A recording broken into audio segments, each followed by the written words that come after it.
Okay sir. இப்ப நீங்க சொல்றதெல்லாம் ஓகே. இப்போ ஒரு 13 வயசு பொண்ணு உங்ககிட்ட கன்சல்டேஷனுக்கு வராங்க. நீங்க சர்ஜரி அட்வைஸ் பண்றீங்க. சர்ஜரினா ரெக்கவரி எவ்வளோ நாள் ஆகும் சார்? அவங்களோட பழைய அந்த ஒரு சின்ன வயசுலருந்து 13 வயசுக்கு அப்புறம் உள்ள அந்த ரொட்டீன் லைஃப் அவங்கனால வாழ முடியுமா? 100% வாழ முடியுமா? சர்ஜரி நாம பண்ணணும்னு சொல்றதே, அந்த பாப்பாவ நார்மலான நம்மள எல்லாரும் மாரி வாழ விடுறதுக்காக தான் நாங்க சர்ஜரி பண்ணணும்னே சொல்றோம். ஸ்கோலியோசிஸ்க்கு எதுக்கு சர்ஜரி பண்ணணும்ன்றது தான் நீங்க கேட்டிருக்க வேண்டிய கேள்வி. அத மிஸ் பண்ணிட்டீங்க. அத நான் சொல்றேன்.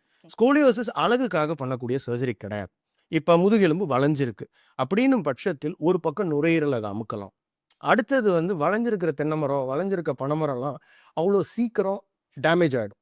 அதே மாரி தான் இங்கேயும். வளையும்போது முதுகுத்தண்டு வளையும்போது சென்ட்ரல் ஆக்சிஸ் ஆஃப் த பாடி அது வளையும்போது நுரையீரல் பிரச்சனைகள் வரலாம். பிற்காலத்தில மூச்சு விடுற தொந்தரவு வரலாம். பிற்காலத்தில நடை உடையோட பாதிப்பு ஏற்படலாம். இதெல்லாம் தடுக்கிறதுக்காக தான் நாங்க ட்ரீட்மெண்ட் பண்றோம். ஆனா நாங்க பண்ற ட்ரீட்மெண்ட்லயும் காம்ப்ளிகேஷன் 1% உண்டு. அந்த காம்ப்ளிகேஷன பார்த்துட்டு இருந்தா 99% பெனிஃபிட் நம்ம அடைய முடியாது. சர்ஜரி அவங்கள இந்த காம்ப்ளிகேஷனுக்குள்ளலாம் போகாம இருக்கிறதுக்காக தான் நாங்க அட்வைஸ் பண்றோம். இந்த சர்ஜரி என்ன பண்ணுவோம் அப்படின்னு வச்சுக்கோங்க. அந்த பசங்கள முடிஞ்ச அளவுக்கு நேர் பண்ணுவோம்.